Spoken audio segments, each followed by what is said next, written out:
कबीरदास का जीवन परिचय। कबीरदास सन 1440 से 1518 ईस्वी।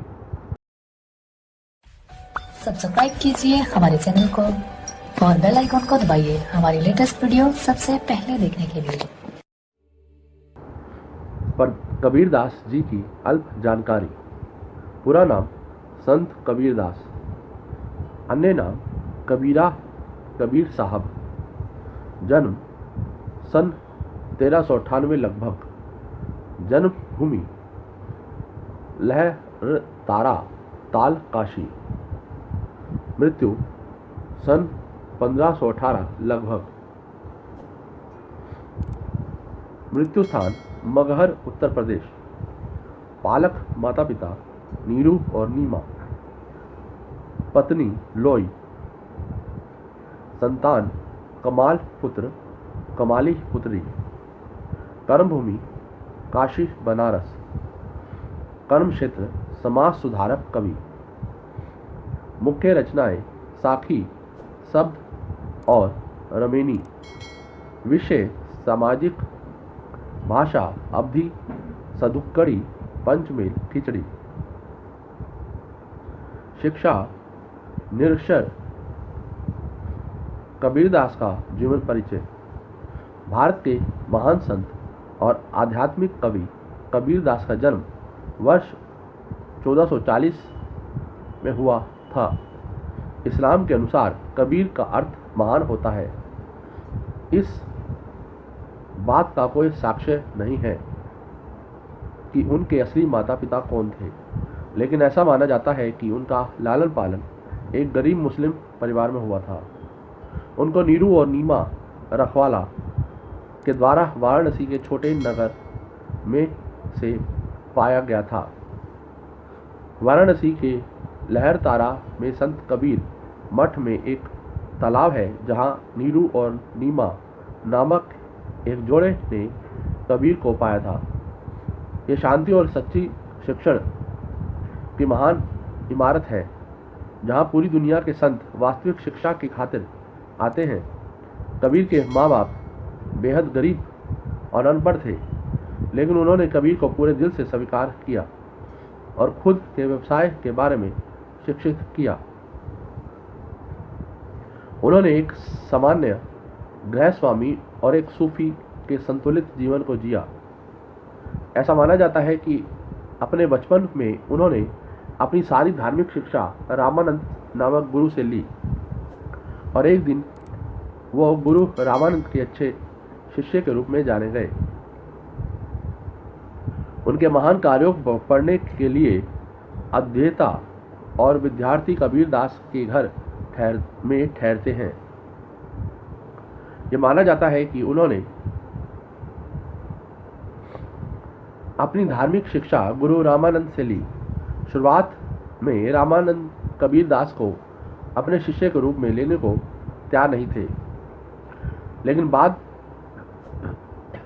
की एक घटना ने रामानंद को कबीर को शिष्य बनाने में अहम भूमिका निभाई। एक बार की बात है, संत कबीर तालाब की सीढ़ियों पर लेटे हुए थे और रामा रामा का मंत्र पढ़ रहे थे। रामानंद भोर में नहाने जा रहे थे और कबीर उनके पैरों के नीचे आ गए। इससे रामानंद को अपनी गलती का एहसास हुआ और वह कबीर को अपने शिष्य के रूप में स्वीकार करने को मजबूर हो गए। ऐसा माना जाता है कि कबीर जी का परिवार आज भी वाराणसी के कबीर चोरा में निवास करता है। हिंदू धर्म इस्लाम के बिना छवि वाले भगवान के साथ व्यक्तिगत भक्तिभाव के साथ ही तंत्रवाद जैसे उस समय के प्रचलित धार्मिक स्वभाव के द्वारा कबीरदास के लिए पूर्वाग्रह था। कबीरदास पहले भारतीय संत थे जिन्होंने हिंदू और इस्लाम धर्म को सार्वभौमिक रास्ता दिखाकर समन्वित किया, जिसे दोनों धर्म के द्वारा माना गया। कबीर के अनुसार हर जीवन का दो धार्मिक सिद्धांतों से रिश्ता होता है, जीवात्मा और परमात्मा। मोक्ष के बारे में उनका विचार था कि ये इन दो दैवीय सिद्धांतों को एक करने की प्रक्रिया है। उनकी महान रचना बीजक में कविताओं की भरमार है, जो कबीर की धार्मिकता पर सामान्य विचार को स्पष्ट करता है। कबीर की हिंदी उनके दर्शन की तरह ही सरल और प्राकृतिक थी। वह ईश्वर में एकात्मकता का अनुसरण करते थे। वह हिंदू धर्म में मूर्ति पूजा के घोर विरोधी थे और भक्ति तथा सूफी विचारों में पूरा भरोसा दिखाते थे। कबीर के द्वारा रचित सभी कविताएं और गीत कई सारी भाषाओं में मौजूद हैं। कबीर और उनके अनुयायियों को उनके काव्यगत धार्मिक भजनों के अनुसार नाम दिया जाता है, जो बनिस और बोली विविध रूप में उनके कविताओं को साखी, श्लोक और दोहे कहा जाता है। साखी का अर्थ है परम सत्य को दोहराते और याद करते रहना। इन अभिव्यक्तियों का स्मरण, कार्य करना और विचार मग्न के द्वारा आध्यात्मिक जागृति का एक रास्ता उनके अनुयायियों और कबीर के लिए बना हुआ है। सिद्धपीठ, कबीर चौरा, मठ, मूलगढ़ी और उसकी परंपरा। कबीर चौरा मठ, मूलगढ़ी संत शिरोमणि कबीरदास का घर, ऐतिहासिक कार्यस्थल और ध्यान लगाने की जगह है। वे अपने प्रकार के एकमात्र संत हैं जो सब संतन सरताज के रूप में जाने जाते हैं। ऐसा माना जाता है कि जिस तरह संत कबीर के बिना सभी संतों का कोई मूल्य नहीं, उसी तरह कबीर चौरा मठ, मूलगढ़ी के बिना मानवता का इतिहास मूल्यहीन है। कबीर चौरा मठ, मूलगढ़ी का अपना समृद्ध परंपरा और प्रभावशाली इतिहास है। यह कबीर के साथ ही सभी संतों के लिए साहसिक विद्यापीठ है। मध्यकालीन भारत के भारतीय संतों ने इसी जगह से अपनी धार्मिक शिक्षा प्राप्त की थी। मानव परंपरा के इतिहास में यह साबित हुआ है कि गहरे चिंतन के लिए हिमालय पर जाना जरूरी नहीं है, बल्कि इसे समाज में रहते हुए भी किया जा सकता है। कबीरदास खुद इस बात के आदर्श संकेतक थे। वो भक्ति के सच्चे प्रचारक थे। साथ ही उन्होंने आमजन की तरह साधारण जीवन लोगों के साथ जिया। पत्थर को पूजने के बजाय उन्होंने लोगों को स्वतंत्र भक्ति का रास्ता दिखाया। इतिहास गवाह है कि यहाँ की परंपरा ने सभी संतों को सम्मान और पहचान दी। कबीर और दूसरे संतों के द्वारा उनकी परंपरा के इस्तेमाल किए गए वस्तुओं को आज भी कबीर मठ में सुरक्षित तरीके से रखा गया है। सिलाई मशीन, खड़ाऊ, रुद्राक्ष की माला रामानंद से मिली हुई, जंग रहित त्रिशूल और इस्तेमाल की गई दूसरी सभी चीज़ें इस समय भी कबीर मठ में उपलब्ध हैं। ऐतिहासिक कुआं।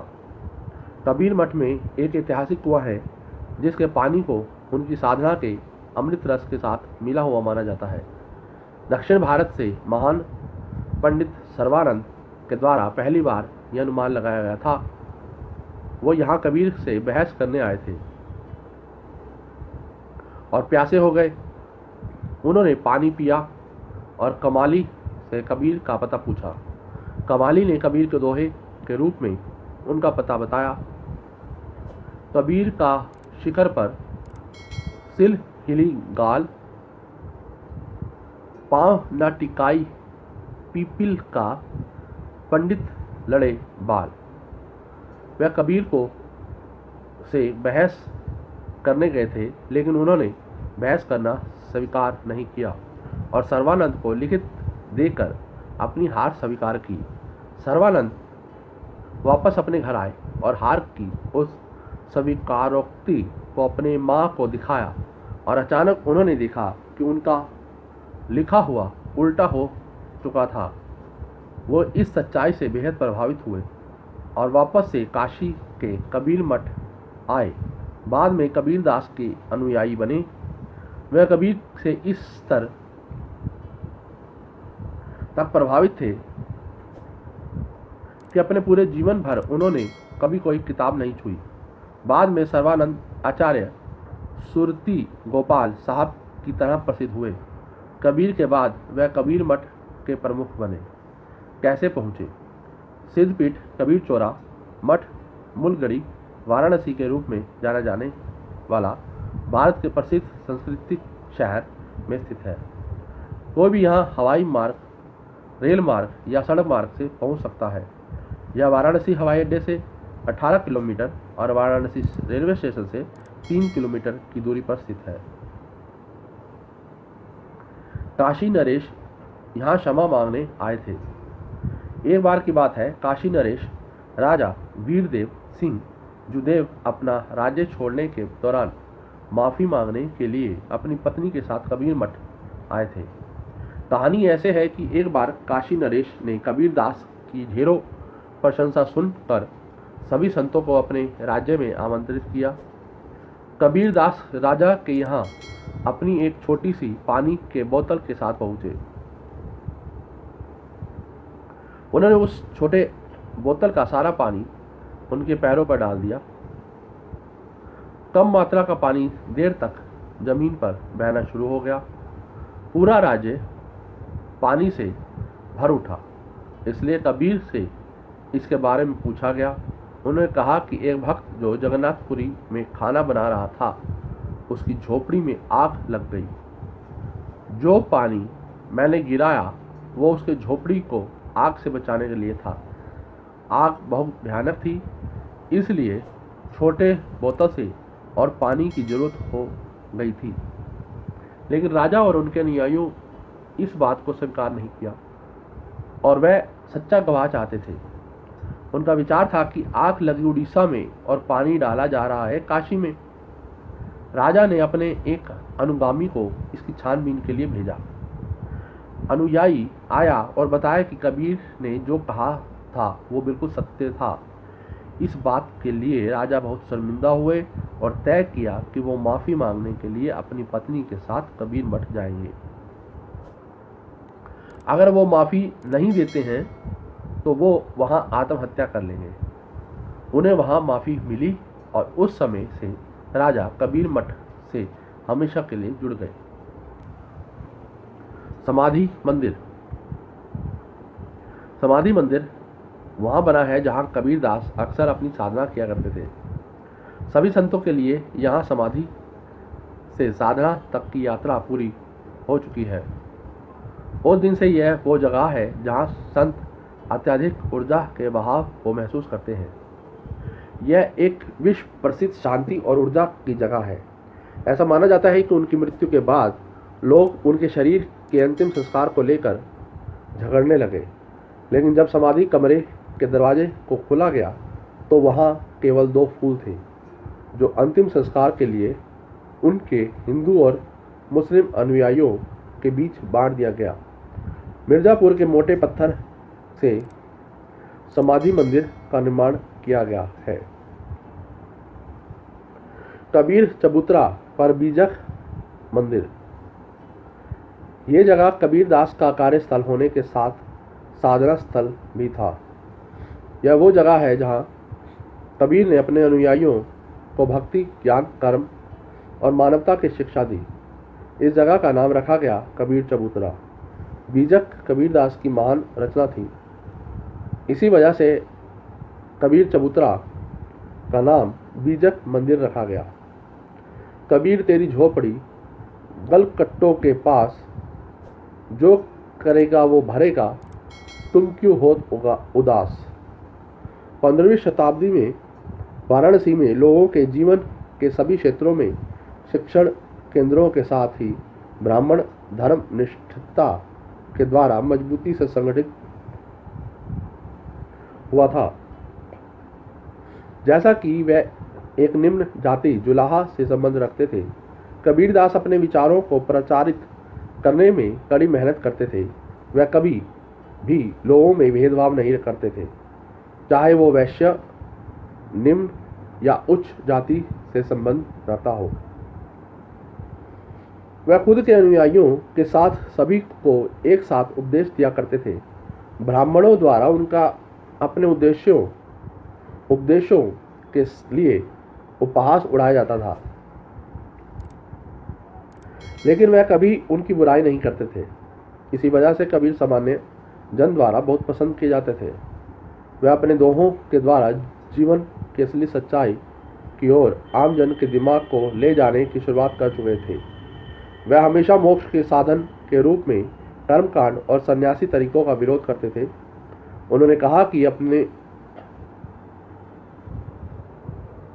अपनों के लाल रंग से ज्यादा महत्व है अच्छाई के लाल रंग का। उनके अनुसार अच्छाई का एक दिल पूरी दुनिया की समृद्धि को सम्मानित करता है। एक व्यक्ति की दया के साथ मजबूत होता है। क्षमा उसका वास्तविक अस्तित्व है तथा सही के साथ कोई व्यक्ति कभी ना समाप्त होने वाले जीवन को प्राप्त करता है। कबीर ने कहा कि भगवान आपके दिल में है और हमेशा साथ रहेगा, तो उनकी भीतरी पूजा कीजिए। उन्होंने अपने एक उदाहरण से लोगों का दिमाग परिवर्तित कर दिया कि अगर यात्रा करने वाला चलने के लिए काबिल नहीं है तो यात्री के लिए रास्ता क्या करेगा। उन्होंने लोगों की आंखों को खोला और उन्हें मानवता, नैतिकता और धार्मिकता का वास्तविक पाठ पढ़ाया। वह अहिंसा के अनुयायी और प्रचारक थे। उन्होंने अपने समय के लोगों के दिमाग को अपने क्रांतिकारी भाषणों से बदल दिया। कबीर के पैदा होने और वास्तविक परिवार का कोई पुख्ता प्रमाण मौजूद नहीं है।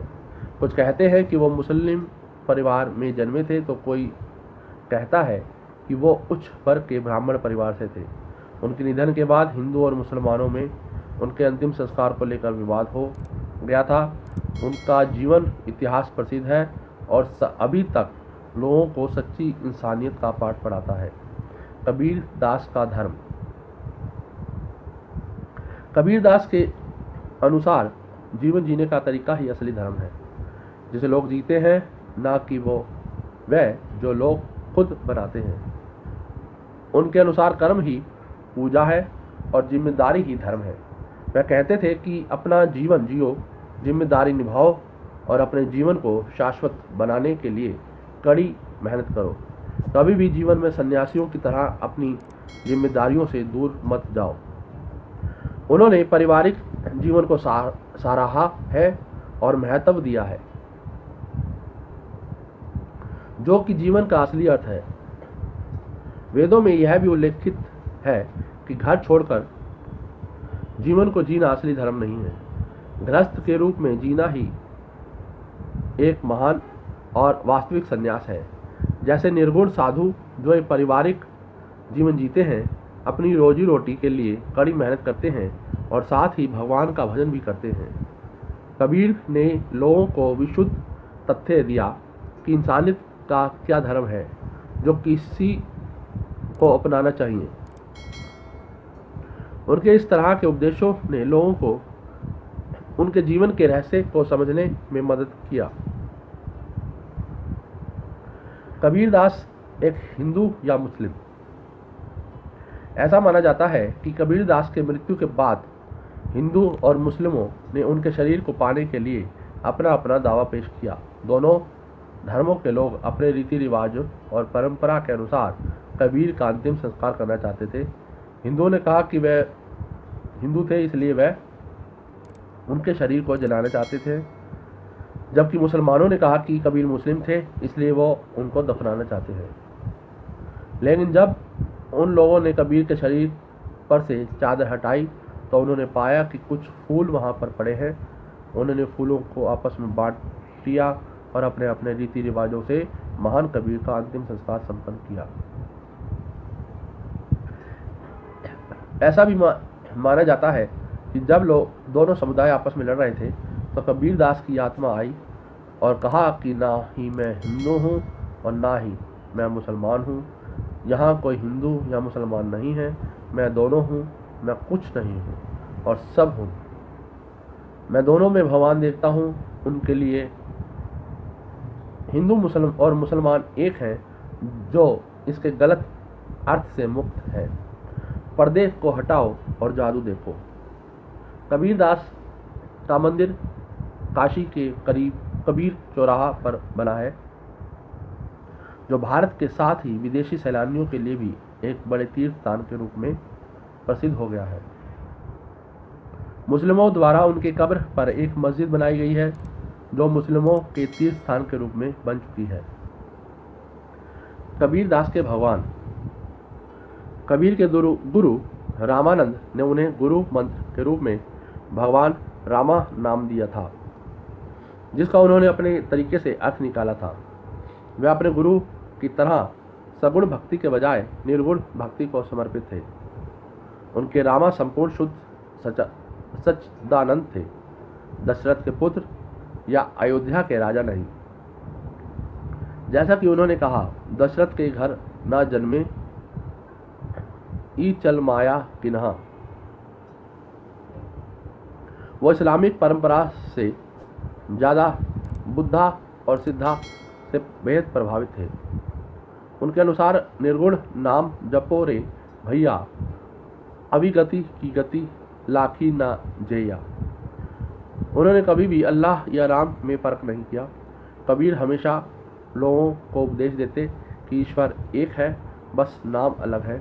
वे कहते हैं कि बिना किसी निम्न और उच्च जाति या वर्ग के लोगों के बीच में प्यार और भाईचारे का धर्म होना चाहिए।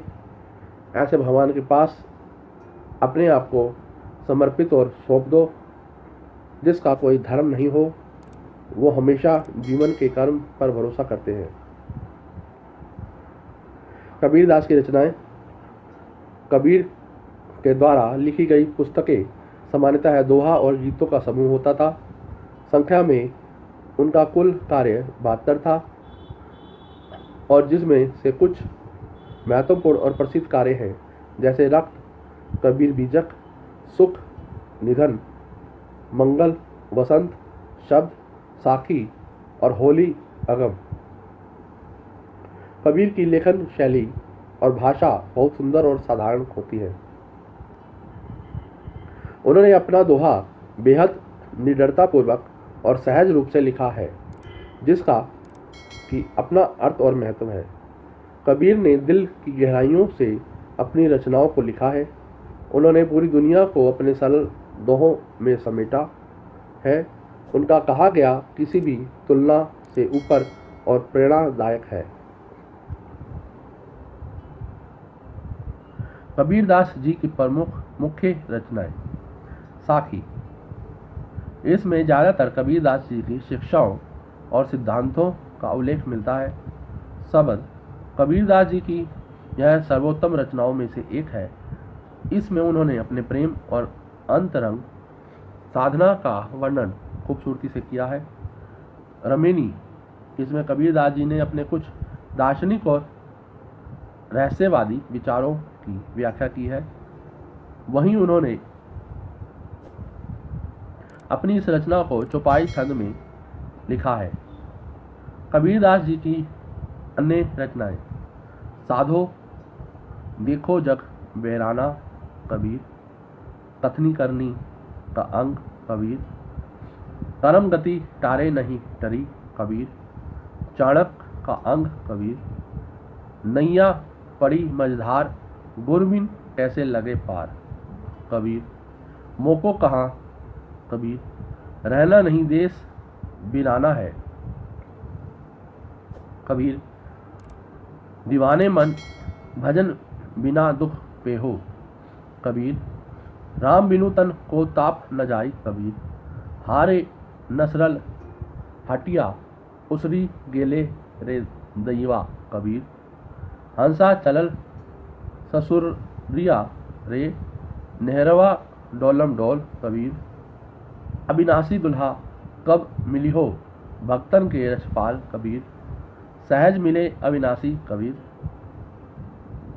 सोना ऐसन दहिया हो संतो भैया कबीर। बीत गए दिन भजन बिनारे कबीर। चेत करू जोगी बिलेया मारे मटकी कबीर।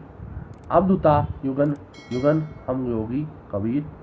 रहली में कुबुद संग रहली कबीर, कबीर की सखियाँ कबीर, बहुरी नहीं आवना या देश कबीर, समर्थाई का अंग कबीर, पाँच ही तत्व के लागल हटिया कबीर, बड़ी रे विपत्तिया रे हंसा, नहीरा गवाइल रे कबीर, आँखियाँ तुम भाई परी कबीर, कबीर के पद कबीर, जीवन मृतक का अंग कबीर, नैया पड़ी मझधार गुरु बिन कैसे लागे पार कबीर, धोबिया हो बैराग कबीर, तौर हीरा हिराइल बाह कीचड़े में कबीर, घर पिछुआरी लोहरवा भैया हो मितवा कबीर, सुगवा पिंजरवा छोरी भागा कबीर, नंदी गेते विषम सुहागिनी कबीर, भेष का अंग कबीर, समर्थाई का अंग कबीर, मदी का अंग कबीर, सतगुरु के संग क्यों ना गई री कबीर, उपदेश का अंग कबीर, कर्म गति टारे नहीं टारी कबीर, भ्रम बिंधोस्वा का अंग कबीर, पतिव्रता का अंग कबीर, मोको कहाँ ढूंढे रे बंदे कबीर, चितावणी का अंग कबीर, कामी का अंग कबीर, मन का अंग कबीर, जरना का अंग कबीर, निरंजन धन तुम्हारो दरबार कबीर,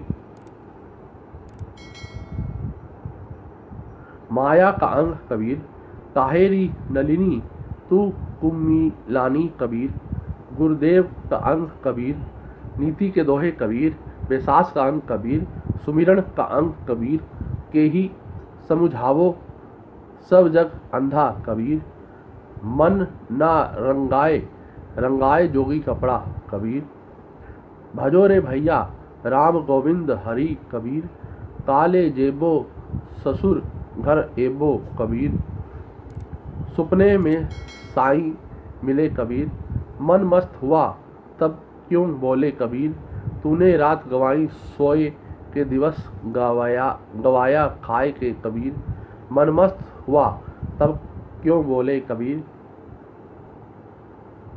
साध असाध का अंग कबीर, दीवाने मन भजन बिन दुख पेहो कबीर, माया मही महा ठगनी हम जानी कबीर, कौन ठगवा नगरिया लूटन हो कबीर, रस का अंग कबीर, संगति का अंग कबीर, झीनी झीनी बिनी चदरिया कबीर, रहना नहीं देश बिराना है कबीर, साधो रे मुर्दो का गांव कबीर, बिरहा का अंग कबीर, रे दिल गाफिल गफलत मत कर कबीर, सुमिरन का अंग कबीर, मन लागो मेरो यार फकीरी में कबीर, राम बिनु तन को ताप न जाई कबीर, तेरा मेरा मनुआ कबीर, भ्रम बिंधोत्सवा का अंग कबीर, साध का अंग कबीर,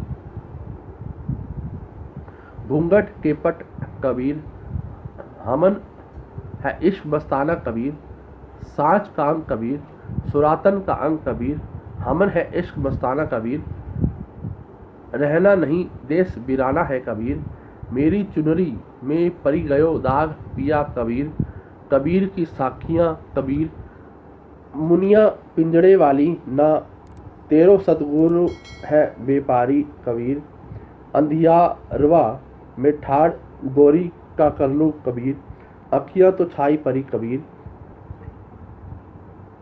ऋतु फागर नियरानी हो कबीर, घूंघट के पट कबीर, साधु बाबा हो विषय बिल रवा दहिया खेल के मोर कबीर, कर्म गति टारो नहीं टरी कबीर। इसके अलावा कबीर दास ने कई और महत्वपूर्ण कृतियाँ की रचना की है, जिसमें उन्होंने अपने साहित्यिक ज्ञान के माध्यम से लोगों का सही मार्गदर्शन कर उन्हें अपने कर्तव्य पथ पर आगे बढ़ने की प्रेरणा दी है। कबीर दास की भाषा शैली। कबीर दास जी की भाषा जन्म भाषा कही जा सकती है, जिसमें अवधी, ब्रज, खड़ी बोली, पूर्वी हिंदी, अरबी, फारसी, राजस्थानी तथा पंजाबी भाषा के शब्दों का मिश्रण है। इनकी भाषा को सदुक्कड़ी तथा खिचड़ी भाषा भी कहा जाता है। इन्होंने साखी, दोहा तथा चौपाई की शैली में अपनी वाणी प्रस्तुत की है। यही नहीं, इन्होंने अनुप्रास, उपमा, यमक, शैलेश, उत्प्रेक्षा, रूपक आदि अलंकारों का सफल प्रयोग किया है। कबीर अपनी उलट बासियों के लिए प्रसिद्ध हैं। इनकी भाषा में वर्णात्मक, चित्रात्मक, प्रतीकात्मक, भावनात्मकता आदि शैलियों का प्रयोग हुआ है। शांत रस इनकी भाषा का मुख्य रस है, परंतु अन्य रसों का भी प्रभाव उनकी भाषा में नहीं है। हालांकि यह अनपढ़ कवि थे और उन्होंने अपना सारा काव्य केवल उच्चारित किया था, परंतु भाषा पर इनका जबरदस्त अधिकार था। इसलिए हजारी प्रसाद द्विवेदी ने भाषा के डिक्टेटर कहकर संबोधित किया है। कबीरदास की मृत्यु। 15वीं शताब्दी के सूफी कवि कबीरदास के बारे में ऐसा माना जाता है कि उन्होंने अपने मरने की जगह खुद से चुनी थी। मगहर, जो लखनऊ शहर से 240 किलोमीटर दूरी पर स्थित है, लोगों के दिमाग में मिथक को हटाने के लिए उन्होंने यह जगह चुनी थी। उन दिनों ऐसा माना जाता था कि जिसकी भी मृत्यु मगहर में होगी वो अगले जन्म में बंदर बनेगा और साथ ही उसे स्वर्ग में जगह नहीं मिलेगी। कबीरदास की मृत्यु काशी के बजाय मगहर में केवल इस वजह से हुई थी क्योंकि वो वहां जाकर लोगों के अंधविश्वास और मिथक को तोड़ना चाहते थे। 1575 विक्रम संवत में हिंदू कैलेंडर के अनुसार माघ शुक्ल एकादशी के वर्ष 1518 में जनवरी के महीने में मगहर में उन्होंने दुनिया को अलविदा कहा। ऐसा भी माना जाता है कि जो कोई भी काशी में मरता है वो सीधे स्वर्ग में जाता है। इसी वजह से मोक्ष की प्राप्ति के लिए हिंदू लोग अपने अंतिम समय में काशी जाते हैं। एक मिथक को मिटाने के लिए कबीरदास की मृत्यु काशी के बाहर हुई। इससे जुड़ा उनका एक खास कथन है कि जो कबीरा काशी मुए तो रामे कौन निहोरा, अर्थात अगर स्वर्ग का रास्ता इतना आसान होता तो पूजा करने की जरूरत ही क्या है। कबीरदास का शिक्षण व्यापक है और सभी के लिए एक समान है, क्योंकि वो हिंदू, मुस्लिम, सिख और दूसरे सभी किसी धर्म में भेदभाव नहीं करते थे। मगहर में कबीरदास की समाधि और मजार दोनों हैं। कबीर की मृत्यु के बाद हिंदू और मुस्लिम धर्म के लोग उनके अंतिम संस्कार के लिए आपस में भिड़ गए थे, लेकिन उनके मृत शरीर के से जब चादर हटाई गई तो वहाँ पर कुछ फूल पड़े मिले थे, जिसे दोनों समुदाय के लोगों ने आपस में बांट लिया और फिर अपने अपने धर्म के अनुसार कबीर जी का अंतिम संस्कार किया। समाधि से कुछ मीटर की दूरी पर एक गुफा है जो मृत्यु से पहले उनके ध्यान लगाने की जगह को इंगित करती है। उनके नाम से एक ट्रस्ट चल रहा है जिसका नाम है कबीर शोध संस्थान, जो कबीरदास के कार्यों पर शोध को प्रचारित करने के लिए शोध संस्थान के रूप में है। वहाँ पर शिक्षण संस्थान भी है जो कबीरदास के शिक्षण को भी समाहित किया हुआ है।